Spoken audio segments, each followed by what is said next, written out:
எப்படி இருக்கும் பாருங்க. சோஷியல் மீடியா வந்து எவ்வளவு ஒரு மோசமான ஒரு இதுன்னு பாருங்க. திடீர்னு ஒரு நாள் போலீஸ் வருது வீட்டுல வந்து எப்படி இருக்கும் பாருங்க. வந்து அப்படி உடஞ்சு போயிட்டாரு. இது வந்து சொல்றதுக்கும் ஆள் இல்லை.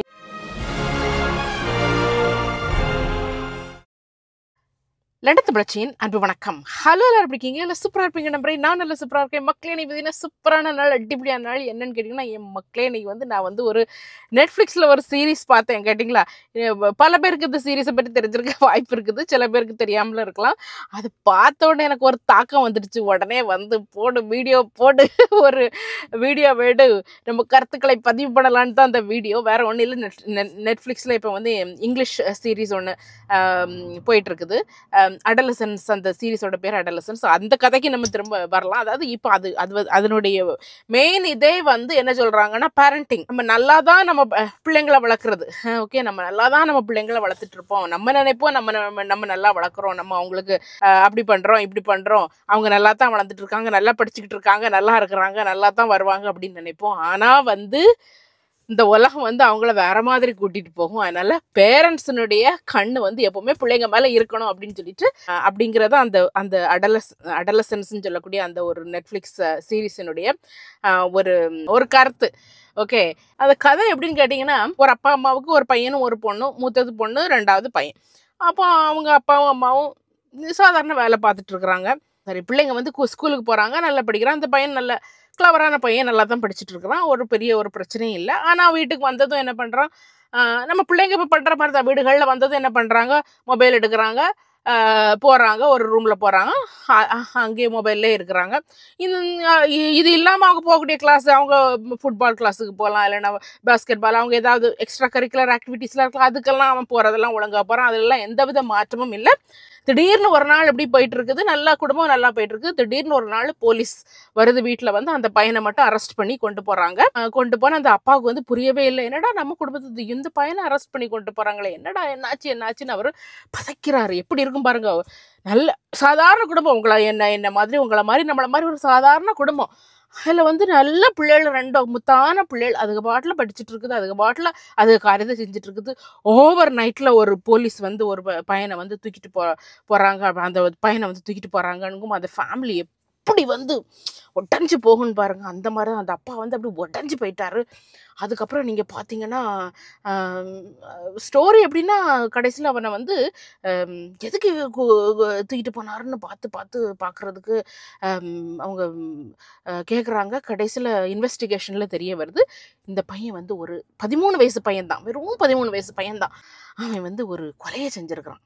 எப்படி இருக்கும் பாருங்க. சாதாரண குடும்பத்தில் உள்ள பிள்ளை, எந்த பேரண்ட்ஸுக்கும் எந்த ஒரு இதுவும் இல்லை, இப்போ ஒரு எந்த ஒரு பேக்ரவுண்டுமே இல்லாத சாதாரண ஒரு ஃபேமிலியில் உள்ள பையன் ஒரு கொலையை செஞ்சுருக்கிறான். அவனு அப்பாவுக்கு தெரிய வருது, உலகத்துக்கே தெரிய வருது. அதனுடைய பின்னணி என்னன்னு பார்க்குறாங்க. பார்த்தா சோஷியல் மீடியா. இன்ஸ்டாகிராமில் இவனுக்கு ஒரு அக்கௌண்ட் இருக்குது. அந்த பையனுக்கு இன்ஸ்டாகிராமில் உள்ள அக்கௌண்ட்டில் வந்து இவன் ஒரு அவங்க ஒரு பொண்ணை வந்து ஃபாலோ பண்ணுறான். அந்த பொண்ணு வந்து இவனுக்கு அந்த பொண்ணு மேலே இஷ்டம் வருது, அந்த பொண்ணுக்கு இவன் மேலே இஷ்டம் இல்லை. ஏதோ வந்து இவனுடைய பாடியை வச்சு ஷேம் பண்ணி ஏதோ ஒரு கமெண்ட் அடிக்குது. ஸோ இந்த பையனுக்கு வந்து இந்த ஒரு இதுவே வந்து பாருங்க, சோஷியல் மீடியா வந்து எவ்வளோ ஒரு மோசமான ஒரு இதுன்னு பாருங்க. எந்த ஒரு நிகழ்ச்சியை வந்து இவன் அடி மனசில் பதிஞ்சிருச்சு. அது சின்ன பிள்ளைங்க தானே, இதை வந்து சொல்கிறதுக்கும் ஆள் இல்லை. இவன் வந்து நான் அப்போ அழகானவன் இல்லை, நான் வந்து எனக்கு இது இல்லை, அப்படி எனக்கு அந்த அளவுக்கு வந்து எனக்கு வந்து பவர் இல்லை அப்படின்னு இவன் மட்டமாக நினச்சிட்டு அந்த பொண்ணை வந்து இவன் கொன்னுறான், அப்படி சொன்ன பொண்ணை. ஸோ அதுதான் வந்து கதை. கேட்டிங்களா? ஆனால் வந்து இன்னைக்கு வந்து யூகே பொறுத்த வரையில் வந்து யூகே கவர்மெண்ட்டே சொல்லுது, எல்லா பேரண்ட்ஸும் இதை பாருங்க, ஏன் இந்த பையன் இப்படி நடந்துக்கிட்டான்னு இதை பாருங்கன்னு. So at the end of the day கடைசியில் அந்த 4 சீரீஸாக போடுறாங்க. அந்த சீரீஸில் வந்து 4வது சீரீஸ் முடியும் போது அந்த ஒய்ஃபும் ஹஸ்பண்டும், அந்த பையனோட அப்பாவும் அம்மாவும் பேசிக்கிறாங்க, நம்மளுடைய பேரண்டிங், நம்ம வந்து நம்ம பையன் மேலே கொஞ்சம் கண்ணு வச்சுருக்கணுமோ, அவன் எப்போ பார்த்தாலும் அவன் வந்து இந்த ஃபோனில் இருந்துக்கிட்டே இருக்கிறான், அப்பப்போ நம்ம வந்து கவனிச்சிருக்கணுமோ, அவன் என்ன ஆக்டிவிட்டியில் இருக்கான் அப்படின்னு சொல்லி அந்த பிளேமை வந்து அவங்க மேலே அவங்க எடுத்துட்டு அவங்க வந்து ரொம்ப சரி, நம்ம இப்படி கவனிச்சிருந்தா நம்ம பையன் இந்த அளவுக்கு ஆயிருக்க மாட்டானே அப்படின்னு சொல்கிறாங்க. இந்த 4 சீரீஸ் நீங்கள் பார்த்தீங்கன்னா உங்களுக்கு வந்து ரொம்ப கஷ்டமாக இருக்கும். நான் இந்த கதை வந்து நான் ரொம்ப சாராம்சமாக ரொம்ப சுருக்கி தான் சொல்கிறேன். ரொம்ப ஒரு ஒரு மணிக்கூர் தான் ஒரு சீரீஸ் அந்த அளவுக்கு தான் வரும். பட் ரொம்ப வந்து இதாக இருக்கும். இது வந்து ஏதோ ஒரு எக்ஸ்ட்ரீம். இது எனக்கு பார்த்தப்போ இது ஏதாவது ஒரு வீட்டில் தானே நடக்கும், ஏதாவது ஒரு வீடு அப்படின்னு தான் நம்ம நினச்சிட்டு இருப்போம். ஆனால் நம்ம சாதாரண வீடுகளில் நடக்கிற ஒரு இதுதான். நம்ம பிள்ளைங்களும் அப்படி தான் பண்ணிட்டு இருப்பாங்க. என்ன நல்லா படிப்பாங்க, ஸ்கூலுக்குலாம் ஒழுங்காக போவாங்க, போகக்கூடிய எல்லா எக்ஸ்ட்ரா கரிக்குலர் ஆக்டிவிட்டீஸ்லாம் எல்லாம் போவாங்க, சர்ச்சுக்கு போவாங்க, எல்லாமே பண்ணிட்டு இருப்பாங்கன்னு வைங்களேன். ஆனால் அவங்க மனசில் என்ன ஓடிக்கிட்டு இருக்குது, அவங்க என்ன பண்ணிட்டு இருக்கிறாங்கங்கிறது பல பேரண்ட்ஸுக்கு நமக்கு தெரியலை. ஏன் தெரியலன்னு கேட்டிங்கன்னா, நம்ம பல தடவையும் நம்ம பிள்ளைங்களை வந்து கூட உட்காந்து வச்சு நம்ம வந்து நம்மளுடைய டைமை வந்து பிள்ளைங்களுக்கு நம்ம ஒதுக்குறது இல்லை.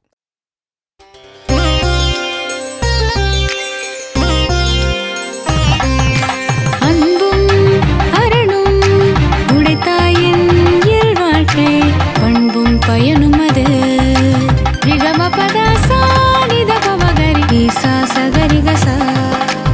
இதயங்கள் இணைந்திட வாழ்க்கை அமைந்திட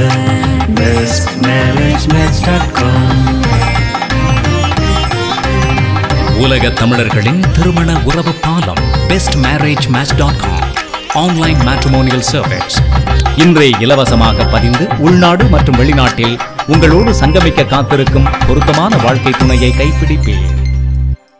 அதுதான் வந்து இந்த சீரீஸ்ல அவங்க சொல்ல வரக்கூடிய சாராம்சமே அதுதான். இன்னும் பேரண்டிங்ல பல வகை உண்டு. There is no good parenting, there is no bad parenting. அதுதான் என்னுடையது. நீங்க என்ன நினைக்கிறீங்க?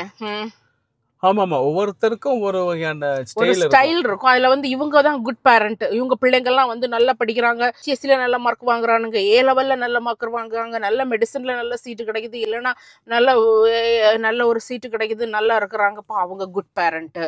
இந்த பையனை பார்த்தீங்கன்னா, இன்னொரு பையன் பார்த்தீங்கன்னா அகடமிக்கில் ரொம்ப புவராக இருப்பான், ஒரு எதுவுமே அச்சீவ் பண்ண அவங்க சொல்கிற அந்த வேர்ல்டு லெவலில் எதுவுமே அச்சீவ் பண்ணாமல் இருக்கிறான்.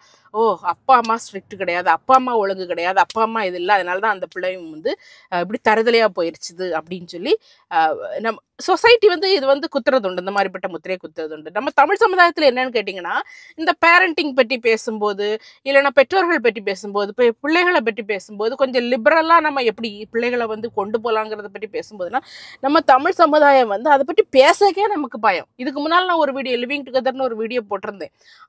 அது போட்டவுடனே அதில் வந்து அதை பற்றி அவங்க என்னன்னு கூட தெரியாமல் உடனே வந்து இது அப்படியா இப்படியான்னு சொல்லி என்னைய வந்து பர்சனலாக அட்டாக் பண்ணுற மாதிரி பண்ணாங்க. தட் வாஸ் நான் என்னுடைய மகன்னு சொல்லி போட்டிருந்தேன். But it is not my son. இருந்தாலும் வந்து இப்படிதான் இருக்குது உலகம். இந்த உலகத்துல நம்ம பேரண்ட்ஸ் வந்து கண் விழிச்சிட்டு இருக்கணும். அதுல ஒருத்தர் வந்து ஒரு 5% பிள்ளைங்க தான் அப்படி 5% பிள்ளைங்க இருந்தா 5% பிள்ளைங்களும் வந்து பிள்ளைங்க கிடையாதா? உலகத்துல உள்ள எல்லா பிள்ளைங்களும் பிள்ளைங்க தான். அது எந்த அப்பா அம்மாவுக்கு பிறந்தா என்ன, எல்லா பிள்ளைங்களும் பிள்ளைங்க தான். எப்பவுமே இந்த மாதிரிப்பட்ட பாகுபாடு மனுஷனுக்கு இருக்கக்கூடாது. ஒரு பிள்ளை அந்த பிள்ளைங்களுக்கு தான் நடக்கும், என் பிள்ளைங்களுக்கு நடக்காது. அதாவது இந்த சீரீஸ்ல சொல்ல வர்றதே அவங்க அதுதான். நம்ம அந்த பெற்றோரை நீங்க பாத்தீங்கன்னா சாதாரண 2 பேரும் வேலை செஞ்சுட்டு வர்றாங்க, அவங்க வந்து வேலை செஞ்சுட்டு இருக்கிறாங்க. பிள்ளைங்க வந்து அவ்வளோ சாதாரண ஒரு ஃபேமிலி, ஒரு நடுத்தர ஃபேமிலி, எல்லாமே நல்லா ஜாலியாக இருக்கிறாங்க. வேலைக்கு போனோமா வந்தோமா அந்த சாப்பாட்டில் அந்த இதில் தான் வந்து குடும்பம் ஓடிக்கிட்டு இருக்குது. அப்படி இருக்கும்போது இந்த பையன் மனசில் ஒரு வன்மம் வந்திருக்குது அப்படின்னு சொல்லும்போது நான் எப்போவுமே சொல்கிறது அதுதான். Third world, social media, internet, நம்ம என்னதான் இன்டர்நெட்டுக்கு போட்டு வச்சாலும், என்னதான் வந்து ஏஜ் ரிலேட்டட் கண்டென்ட்டு இல்லைன்னா ஏஜ் ரெஸ்ட்ரிக்ஷன்லாம் வச்சாலும் வந்து இன்னைக்கு வந்து உள்ள இன்டர்நெட் உலகத்தில் பிள்ளைங்களுக்கு தெரியக்கூடிய யுக்தி வந்து நமக்கு தெரிகிறது இல்லை. பல நேரங்கள்லையும் அவங்க எப்படினாலும் அவங்களுக்கு தேவைன்னா அவங்க ஒரு சோஷியல் மீடியாவில் போய் அவங்க நுழைஞ்சி ஏதாவது பண்ணணுன்னா அவங்க என்ன வேணாலும் பண்ணி அதை பண்ணுவாங்க. அதை வந்து நம்ம தடுக்கவே முடியாது. அந்த அளவுக்கு தான் இந்த செட்டப்பெல்லாம் இருக்குது. ஏன்னா எல்லாம் இன்டர்நெட் வேர்ல்டுங்கிறது ரொம்ப ஃபாஸ்ட்டாக வளர்ந்துருச்சுது.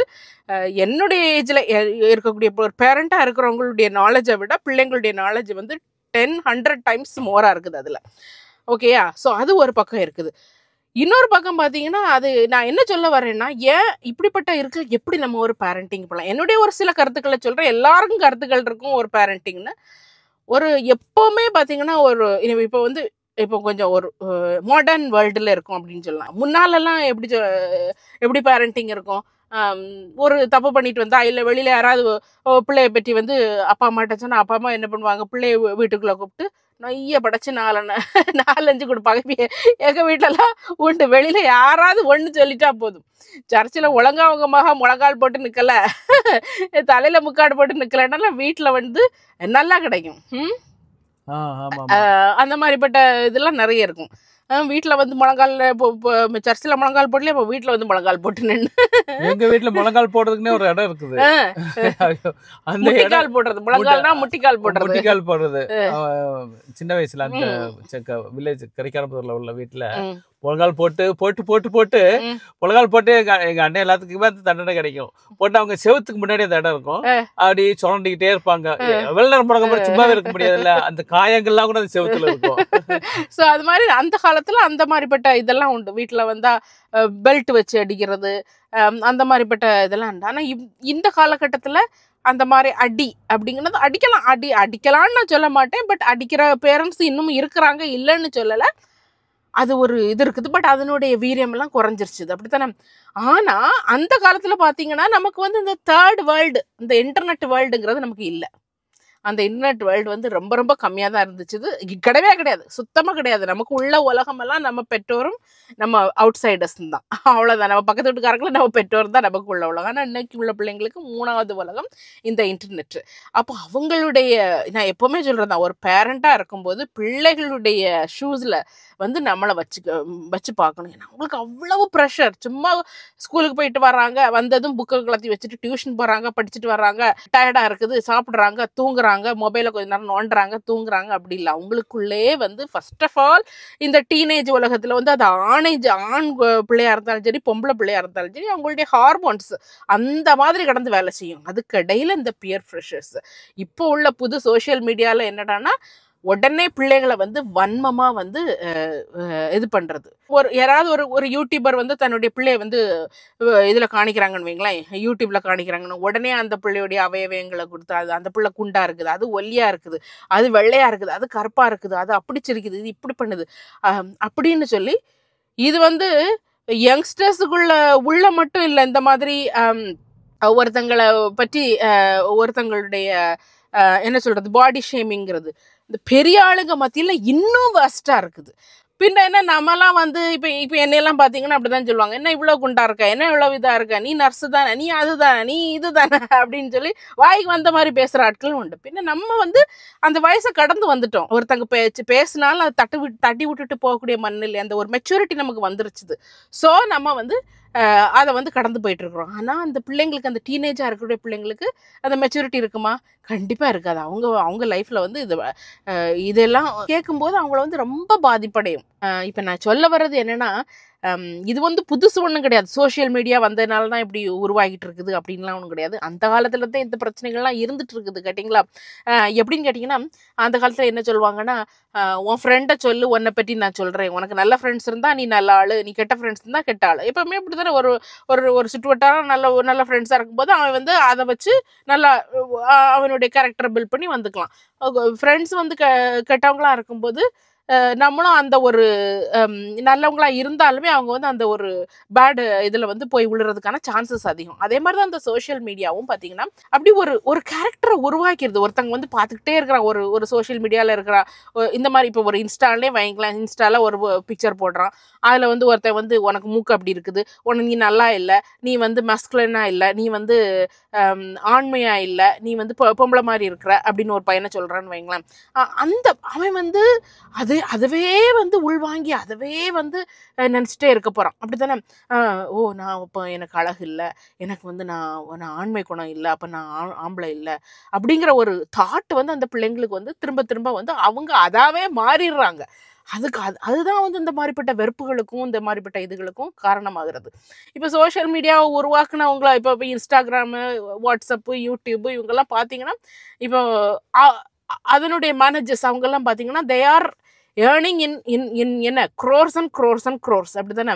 அவங்க வந்து நாங்கள் இதுக்கெல்லாம் வந்து சட்டம் வச்சுருக்குறோம், நாங்கள் இதுக்கெல்லாம் ஏஜ் ரெஸ்ட்ரிக்ஷன் வச்சுருக்குறோம், அதுபடி தான் நாங்கள் வந்து கம்யூனிட்டி கைட்லைன்ஸ் எல்லாம் வச்சுருக்குறோம். இதுக்கு கைட்லைன்ஸ் ஆர் ஒன்லி கைட்லைன்ஸை வந்து பீப்புள் எப்போ வேணாலும் வந்து அதை வந்து மாற்றலாம், அதை வந்து தாண்டி போகலாம் அப்படின்னு சொல்லிட்டு அவங்க வந்து அந்த சோஷியல் மீடியாவினுடைய பாஸஸ் சிஇஓஸ் வந்து அதுலேருந்து தப்பிச்சுக்குவாங்க.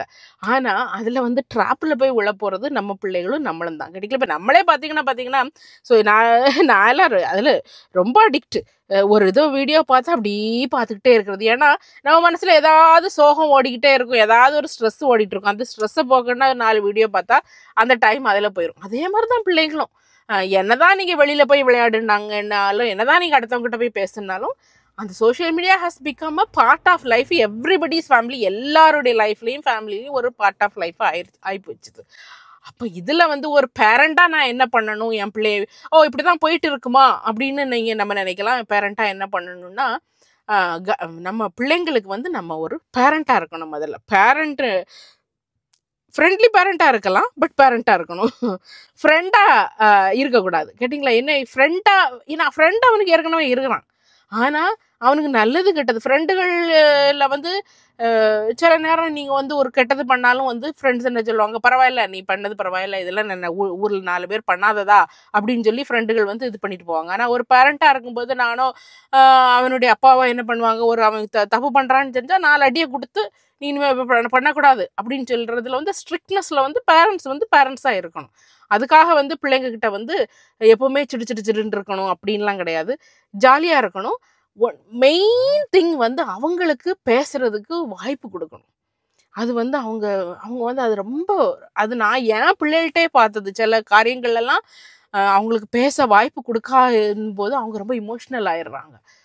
எப்போவுமே ஒரு ப்ராப்ளம், ஒரு பிரச்சனைன்னு வீட்டில் வரும்போது, இல்லைன்னா அவங்க பிஹேவியரில் ஒரு சேஞ்ச் வரும்போது நம்ம சும்மா வீட்டில் வச்சு பேசிகிட்டு இருக்கோம்னா அவங்களுக்கு முதல்ல அந்த பிரச்சனையை பற்றி பேசுறதுக்கான வாய்ப்பு கொடுக்கணும். அதுக்கப்புறம் வந்து கான்ஸ்டன்ட் கைடன்ஸ். எங்கே போகிற, நீ என்ன வார, நீ என்ன இது பண்ணுற அப்படிங்கிறது வந்து பேரண்ட்ஸுக்கு எப்போவுமே தெரிஞ்சிருக்கணும். அதில் வந்து கொஞ்சம் ஸ்ட்ரிக்டாக இருக்கணும். ஓகே, நீ இன்னைக்கு வந்து இப்போ எனக்கு மூத்தவனே இருக்கான், ஆகஸ்டினே இருக்கிறான். சில நாட்கள் வந்து யூனிவர்சிட்டி வந்து அவனுக்கு ரொம்ப ஈவினிங்க்கு மேலே தான் அவனுக்கு வந்து இந்த குரூப் டிஸ்கஷன்லாம் நிறைய நடக்கும். ஈவினிங் 6 o'clock மேலாம் நடக்கும். ஏன்னா எனக்கு அவன் ஸ்ட்ரிக்டாக அவன் சொல்லணும், எனக்கு சொல்லியிருக்கணும். ஐ நோ ஹீஸ் அடல்ட், அவன் 18-19 years old ஆகுது. பட் நீ எத்தனை மணிக்கு நீ வீட்டுக்கு வருவ, குரூப் டிஸ்கஷன் எத்தனை மணி வரை நடக்குது அப்படிங்கிறது அவன் 6 மணிக்கு மேலே ஆனால் அவனுடைய ஆக்டிவிட்டி என்னதான் இருக்குங்கிறத ஒரு பேரண்ட்டாக நான் வந்து தெரிஞ்சிருக்கணும். அதை வந்து நான் வந்து எப்போவுமே அவன்கிட்ட வந்து வெளிப்படையாக சொல்லுவேன். அதே மாதிரி அது நம்ம சொல்லும்போது அது சொல்லக்கூடிய விதத்தில் இருக்குது. நீ சொல்லணும், நீ எங்கே இருக்குன்னு எனக்கு சொல்லணும், நீ ஒரு நிமிஷமும் எனக்கு டெக்ஸ்ட் பண்ணணும் அப்படிலாம் நான் சொல்கிறது இல்லை. But to let us know where you are. ஆனால் ஏன்னா அது வந்து ரொம்ப இம்பார்ட்டன்ட். இன்னைக்கு உள்ள காலகட்டத்தில் ஒரு பையன் வந்து 19 years இருந்தோன்னா ஹீஸ் நாட் தேட் பிக், அப்படி தானே? அதனால் அவன் ஜஸ்ட்டு வந்து ஒரு இன்னொரு ஒரு வயசுலேருந்து இன்னொரு வயசு தான் அவனுக்கு போய் அவன் வந்து அவனுடைய எக்ஸ்பீரியன்ஸ் அவ்வளோவா இருக்காது. அதனால் வந்து நீ யார் கூட போனாலும் பரவாயில்ல, நீ எந்த இதுக்கு போனாலும் பரவாயில்லன்ட்டு இருக்கக்கூடாது. அவன் எங்கே இருக்கிறான் என்ன யாதுன்னு அவனாவே நம்மகிட்ட சொல்லணும். அந்த ஒரு சூழ்நிலையை நம்ம சின்னதுலேருந்தே உருவாக்கி கொடுக்கணும். இட் இஸ் நாட் அந்த வயசு வந்த பிறகு தான் நம்ம சொல்லணும், அந்த வயசு வந்த பிறகு தான் நம்ம வந்து ஃப்ரெண்ட்லியாக இருக்கணும் அப்படின்னு இல்லை. சின்னதுலேருந்தே உருவாக்கி கொடுங்க. அதுக்காக நான் உலகத்துலேயே நான் தான் பெரிய ஃப்ரெண்ட்லியான பேரண்ட் அப்படின்லாம் சொல்ல மாட்டேன். ஸ்ட்ரிக்டாக இருக்கும்போது ஸ்ட்ரிக்டாக நல்லா தான் இருப்போம். இப்போ என்னுடைய பேரண்டிங் தான் எங்களுடைய பேரண்டிங் தான் ஒரு எக்ஸாம்பிள் பேரண்டிங்லாம் நான் சொல்லவே மாட்டேன். We have failed many times, அப்படி தானே? ஃபெயில் பண்ணி தான் லேர்ன் பண்ணிட்டு வரோம். ஓகே, சில இடங்கள்ல வந்து எவ்வளோ ஹாஷாக இருக்கக்கூடாது அந்த இடங்கள்ல ஹாஷா இருந்திருக்கிறோம், எவ்வளவு மைல்டா இருக்கணுமோ அந்த இடங்கள்ல ஹாஷா இருந்திருக்கிறோம், எவ்வளவு ஹாஷா இருக்கணுமோ அந்த இடங்கள்ல நாங்கள் வந்து மைல்டா இருந்திருக்கிறோம். ஸோ அப்படி நம்ம இது வந்து நாமளுமே லேர்னிங் தான். நம்ம என்ன ஏற்கனவே இதெல்லாம் வந்து படிச்சுக்கிட்டா வந்தோம், வி ஆர் ஆல்சோ லேர்னிங். என்ன நம்மளுமே ஒரு சிச்சுவேஷன் வரும்போது தான் இதை லேர்ன் பண்றோம். அதுல என்ன விஷயம் வந்து நம்ம அடுத்தவங்க சொல்லி படிச்சு இதெல்லாம் வர்றதில்லை. நம்மளும் படும்போது தான் வந்து லேர்ன் பண்ண முடியுது. அதான் நமக்குன்னு ஒண்ணு வரும்போது, நமக்குன்னு ஒரு இன்சிடென்ட் வரும்போது, நம்ம பிள்ளைங்களுக்குன்னு ஒரு இன்சிடென்ட் வரும்போது தான் இது பண்ண முடியுது. இப்ப பாத்தீங்கன்னா இதுல எனக்கு ஒரு கோவம் உண்டு. எல்லாருமே இந்த மாதிரி சோசியல் மீடியா மட்டும் இல்ல, இப்ப பாத்தீங்கன்னா இன்டர்நெட்ல வந்து கேமிங், அதுவும் ஒரு வகையான இதான. கேமிங்ல பிள்ளைங்க ரொம்ப இதா போயிடுறாங்க. கவர்மெண்ட் என்ன சொல்லுது, உங்க பிள்ளைய நீங்க அடக்கி வைங்கன்னு சொல்லுது. ஆனா யாருமே இது கம்ப்ளீட்டா இதுவே இருக்கக்கூடாது, எப்படி வந்து ஆல்கஹால்லாம் இருக்கக்கூடாதுன்னு நம்ம போராடுறோமோ அது மாதிரி கம்ப்ளீட்டா அந்த கேமிங்கே இருக்கக்கூடாதுன்னு யாருமே அதை பற்றி எந்த கவர்மெண்ட்டுமே அதுக்கான ஒரு நடவடிக்கைகள் யாருமே எடுக்க முடியல. கோவிட் வந்தப்போ அவ்வளோ ஃபோர்ஸ்ஃபுல்லாக எல்லாத்தையும் வீட்டுக்குள்ளே போட்டு இருத்துனாங்க, அதான் அவங்களால முடியுது. ஆனால் ஏன்னா இது corporate world, multi million billion money வரக்கூடிய வேர்ல்டு. அதில் வந்து கவர்மெண்ட்டும் ஒன்றும் சொல்ல முடியாது. சும்மா பேரண்ட்ஸ் வாயை அடக்கிட்டு தான் போயிட்டு இருக்க முடியுமா தவிர வேற அவங்க பெருசா ஒன்றும் செய்ய போறதில்ல. இன்னொரு விஷயம் என்னன்னு கேட்டிங்கன்னா, இப்போ உள்ள குற்றச்சாட்டு என்னன்னா, பேரண்ட்ஸுக்கு வந்து பிள்ளைங்க கூட இருக்கவே முடியல அப்படின்னு சொல்றேன். இப்போ நான் இங்கிலாந்தை பற்றி, நான் இங்க உள்ள ஒரு வாழ்க்கை முறையை பற்றி நான் சொல்றேன். ஒரு பேரண்ட் வந்து ஜஸ்ட் ஒரு 40 hours 37.5 hours மட்டும் வேலை பார்க்கக்கூடிய ஒரு ஃபேமிலியை வந்து ரன் பண்றது ரொம்ப கஷ்டமாயிருச்சு இந்த காலகட்டத்துல எல்லாம். அப்போ என்ன பண்றாங்கன்னா, 2 பேரண்ட்டும் வந்து ஒரு வேலைக்கு 2 வேலை பார்க்குறாங்க. அவங்க ஒர்க் பண்ணிட்டு வந்து அவங்க வீட்டில் வந்து அவங்களும் வந்து நான் வந்து ஃப்ரம் பேரண்டிங் சைடில் பார்க்குறேன். அவங்களும் டயர்டாக இருப்பாங்க, அவங்களும் வந்து அவங்களுக்கான ஒரு இது இருக்குது. அந்த இடையில தான் பிள்ளைங்களையும் அவங்க பார்த்துக்கணும். இன்னொரு பாயிண்ட் என்னன்னு கேட்டிங்கன்னா, ஒரு பிள்ளை வந்து நல்லது செய்யணும் கெட்டது செய்யணும் அப்படிங்கிறது வந்து ஒரு பேரண்ட்டுக்கிட்ட இருந்து மட்டும், ஒரு சொசைட்டிகிட்ட இருந்து மட்டும் இல்லை. இன்னொரு ஃபேக்டர் இருக்குது, நம்ம எல்லாருக்கும் ரொம்பவே பரிச்சயமான ஒரு ஃபேக்டர் தான் ரிலிஜன்கிற ஒரு ஃபேக்டர் இருக்குது. எப்பவுமே நான் நினைக்கிறது, ஒரு பிள்ளை வந்து எப்பவுமே அது நான் அந்த ரிலீஜியஸ் ப்ராக்டிஸ் அந்த மதம் இந்த மதம் அதுக்கெல்லாம் வரல. ஒரு ரிலீஜனை பிள்ளைங்களுக்கு சின்னதுலேருந்தே கொஞ்சம் இன்ட்ரடியூஸ் பண்ணணும். ஏன்னா வந்து அவங்களுக்கு வந்து ரொம்ப ஒரு சோகமாக இருக்கிறாங்க, ரொம்ப ஒரு ப்ரெஷரில் போகிறாங்கன்னு வைங்க. அவங்களால பேரண்ட்ஸ்கிட்டையும் சொல்ல முடியல, அவங்களால வந்து ஃப்ரெண்ட்ஸ்கிட்டையும் சொல்ல முடியல.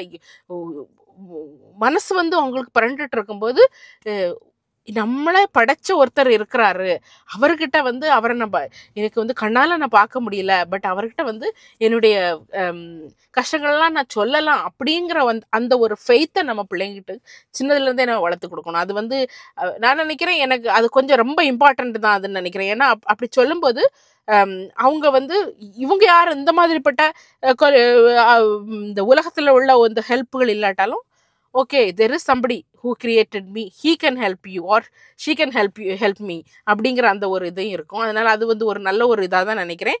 எனக்கு இப்போ என்னுடைய லைஃப்ல பார்த்தீங்கன்னா, எனக்கு வந்து என்னுடைய பேரண்ட்ஸ் அப்படி இன்ட்ரடியூஸ் பண்ணனாலேயோ என்னவோ, இப்பவும் நான் படாத கஷ்டம்லாம் நிறைய பேர் பட்டிருக்க மாட்டீங்க. அந்த கஷ்டங்களுக்குள்ளெல்லாம் நான் தள்ளப்படும் போது அந்த ஒரு ஃபேக்டர், அந்த காட் அப்படிங்கிற அந்த ஒரு பிடிப்பு, ஃபெய்த் அப்படிங்கிற அந்த ஒரு பிடிப்பு என்னை நிறையவே வந்து சின்ன வயசுல இருந்தே பாதுகாத்து வந்திருக்குது. நான் தனியாக அந்த நாட்டில் வந்து தனிமையாக ஒரு பெண்ணா கல்யாணத்துக்கு முன்னால் நாங்கள் வந்து வேலை செஞ்சுட்டு இருந்தபோது பல நெருக்கடிகளுக்குள்ள உள்ளானே. ஆனால் அந்த காட் அப்படிங்கிற அந்த ஒரு ஃபெய்த் வந்து என்னை வந்து பெரிய அளவில் போய் தப்பெல்லாம் செய்யாமல் என்னை வந்து அந்த அந்த ஒரு சக்தி, ஒரு மிகப்பெரிய சக்தி வந்து என்னை வந்து ப்ரொடெக்ட் பண்ணிச்சுதுன்னு நான் சொல்வேன். ஸோ அது நான் என் பிள்ளைங்களுக்கு கொடுத்துட்ருக்குறேன். அது வந்து கண்டிப்பாக நான் அதை வந்து செஞ்சிட்ருப்பேன். எல்லாமே ஒரு பேலன்ஸ்ட் ஆக்ட் தான். ஸோ உங்களுக்குலாம் பல கருத்துக்கள் இருக்கும் பேரண்டிங்கை பற்றி. இது வந்து என்னோட ஒரு சில கருத்துக்கள், இன்னமும் நிறைய கருத்துக்கள் உண்டு. பட் வரக்கூடிய வீடியோக்களில் நம்ம அந்த கருத்துக்களை பற்றி பேசலாம். ஓகே, பாய்.